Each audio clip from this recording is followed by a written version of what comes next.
Buenas noches, criaturas de la madrugada. Bienvenidos una vez más a la frecuencia que se atreve a mirar donde los demás cierran los ojos. Estás en Estación Anónima. Durante las últimas noches, hemos compartido historias de lo inexplicable, espectros en las carreteras, anomalías en los bosques y entes en el abismo del internet. Pero esta noche, vamos a apagar las historias de fantasmas. Porque la verdad más aterradora que aprenderás en esta vida, es que los verdaderos monstruos no se esconden bajo tu cama, ni son transparentes. Los verdaderos monstruos caminan a tu lado en el supermercado. Te sonríen en el transporte público. A veces, incluso, son tus vecinos. Hoy abrimos los archivos negros de la historia criminal de México. Casos reales. Sangre real. Nombres que quedaron grabados con fuego en los expedientes policiales de nuestro país. Te advierto que lo que estás a punto de escuchar no es ficción. Ocurrió en nuestras calles, en nuestras ciudades. Si eres sensible, este es el momento de apagar la radio. Pero si quieres conocer el verdadero rostro del mal, acompáñame. La transmisión comienza ahora. Archivo 1, El Jardín del Estrangulador, Gregorio Cárdenas Hernández.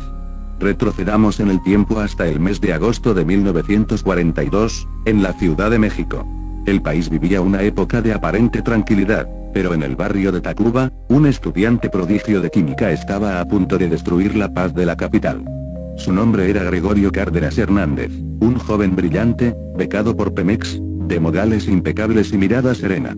Nadie podía imaginar lo que ocultaba en el pequeño jardín de su casa en la calle Mar del Norte. Gregorio no mataba por dinero ni por venganza. Mataba por un impulso oscuro que su intelecto no podía controlar. Su método era aterradoramente frío. Invitaba a jóvenes mujeres a su domicilio bajo falsas promesas o pagando por su compañía. Les ofrecía una bebida, conversaba con ellas mostrando su vasta cultura, y cuando ellas se sentían seguras, en un instante de distracción, sus manos se cerraban alrededor de sus cuellos. Las estrangulaba con una cuerda gruesa, observando cómo la vida abandonaba sus ojos sin mostrar la más mínima expresión de arrepentimiento. Pero Gregorio era un hombre de ciencia, y trataba a sus víctimas como experimentos. Después de quitarles la vida, las enterraba en el jardín de su propia casa, rociando cal viva y productos químicos que él mismo preparaba en su laboratorio escolar para acelerar la descomposición y evitar los olores. El terror estalló cuando la madre de una de sus víctimas, una joven estudiante de preparatoria, denunció su desaparición. Las pistas llevaron a la policía hasta la casa del brillante estudiante. Cuando los agentes comenzaron a excavar en aquel jardín, el hedor a muerte y químicos inundó la calle. Encontraron 4 cuerpos enterrados a poca profundidad. Lo más perturbador del estrangulador de Tacuba no fueron solo sus crímenes, sino su mente. Gregorio fue ingresado al manicomio de la Castañeda, donde memorizó el Código Penal, se convirtió en abogado, y décadas después fue indultado y aplaudido en la Cámara de Diputados como un ejemplo de rehabilitación. Un asesino serial ovacionado por políticos, caminando libremente por las mismas calles donde años atrás, había sembrado la muerte. Archivo 2, El Rancho del Terror, Las Poquianchis. Viajamos ahora a la década de los 60. Específicamente al estado de Guanajuato, cerca de San Francisco del Rincón. Si hay un nombre que hace santiguarse a los abuelos en esta región, es el de las hermanas González Valenzuela, mejor conocidas por la prensa y la historia como, Las Poquianchis. Delfina, María de Jesús, Carmen y Luisa no eran asesinas solitarias impulsadas por la locura, eran empresarias del terror. Dueñas de una red de burdeles clandestinos, estas mujeres tejieron la red de trata de blancas más horripilante de la historia de México. Engañaban a familias campesinas pobres, prometiéndoles que sus hijas trabajarían como sirvientas en casas de ricos en la ciudad. En lugar de eso, las jóvenes eran secuestradas, encerradas y obligadas a trabajar en condiciones de esclavitud inimaginables. Pero el horror no terminaba en la explotación. Las Poquianchis gobernaban sus ranchos con una crueldad medieval. Si una de las jóvenes se enfermaba, quedaba embarazada o simplemente perdía su belleza a causa de las golpizas y la desnutrición, las hermanas decidían que ya no era útil. Y en el rancho San Ángel, no había indemnizaciones ni despidos, solo había muerte. Las víctimas eran torturadas, asesinadas a golpes, o peor aún, enterradas vivas en los terrenos aledaños al rancho. Cuando la policía finalmente irrumpió en las propiedades en enero de 1964, gracias a que una joven logró escapar y denunciarlas, los agentes ministeriales no estaban preparados para el infierno que encontraron. Las autoridades desenterraron más de 90 cuerpos mutilados. huesos de mujeres, adolescentes e incluso fetos sembrados por todo el terreno. Las fotografías de la época muestran a las hermanas González Valenzuela con rostros duros, fríos, sin una gota de remordimiento frente a los cráneos que los peritos apilaban en el suelo polvoriento.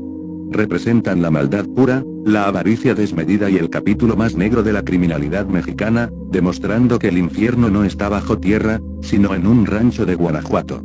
Hacemos una breve pausa para recordarles que pueden mandar sus historias al correo que se encuentra en la parte de abajo. Si tienes alguna historia impactante que quieres compartir con los radioescuchas, me la puedes compartir y yo la contaré. Regresamos con el siguiente caso. Archivo 3, el abrazo de la muerte, Juana Barraza, la Mataviejitas. A finales de la década de los 90 y principios de los 2000, la Ciudad de México fue secuestrada por la paranoia. Un depredador silencioso acechaba en las colonias más tranquilas. Alguien estaba asesinando a mujeres de la tercera edad dentro de sus propios hogares. El patrón era siempre el mismo, no había cerraduras forzadas, no había ventanas rotas. Las víctimas dejaban entrar a su asesino voluntariamente. Una vez adentro, el perpetrador las estrangulaba con objetos que encontraba en la casa, medias, cables de teléfono, bufandas o estetoscopios. La policía capitalina estaba desesperada. Los perfiles criminales hechos por el FBI y los expertos apuntaban a que estaban buscando a un hombre corpulento, probablemente un travesti. Dado que algunos testigos afirmaban haber visto a una mujer muy alta y de hombros anchos salir de las escenas del crimen. El pánico era tal, que las abuelas de la ciudad dejaron de abrir la puerta. Pero el asesino era astuto. Se vestía de enfermera o de trabajadora social del gobierno, ofreciendo falsos apoyos económicos para ganarse la confianza de las ancianas. La verdad salió a la luz el 25 de enero de 2006, gracias a un error. Después de asesinar a Ana María de los Reyes, de 82 años, el inquilino de la víctima llegó inesperadamente y vio a la asesina huir. Corrió tras ella y alertó a una patrulla. Cuando los policías la detuvieron, el país entero se quedó sin aliento. No era un hombre. Era Juana Barraza Samperio, una mujer de complexión robusta, vendedora de palomitas de maíz en la lucha libre y exluchadora profesional conocida en el cuadrilátero como la Dama del Silencio. Juana, marcada por una infancia de abusos a manos de una madre alcohólica que la vendía a hombres por cervezas, había canalizado todo su odio y resentimiento hacia las ancianas. Al ser interrogada, confesó los crímenes con una frialdad escalofriante, justificando que lo hacía porque las ancianas le recordaban a su madre. Se le comprobaron oficialmente 16 asesinatos, aunque las autoridades creen que el número real supera las 40 víctimas.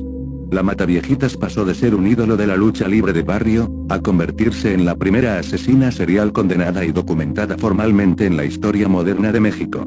Archivo 4, el poeta macabro, José Luis Calva Cepeda, el caníbal de la Guerrero. Para nuestro último expediente de esta noche, nos adentramos en uno de los casos más dantescos y repulsivos de los últimos 20 años.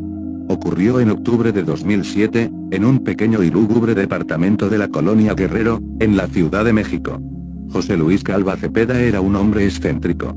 Se presentaba a sí mismo como escritor, dramaturgo y poeta.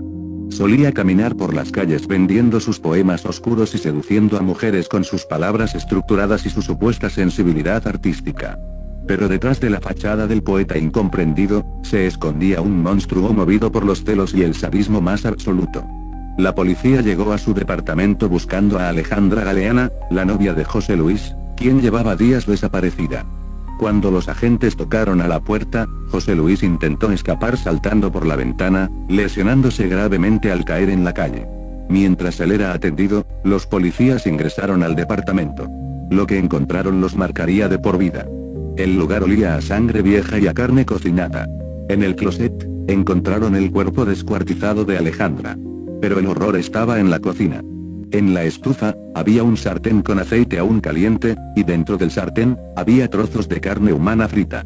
En la mesa, un plato servido con carne, limones y tortillas, como si alguien hubiera estado a punto de cenar. A un lado, un tenedor, y sobre un estante, un ejemplar del libro El silencio de los inocentes. En la casa del llamado caníbal de la Guerrero, las autoridades encontraron huesos humanos dentro de cajas de cereal en el refrigerador y manuscritos escalofriantes donde describía sus fantasías.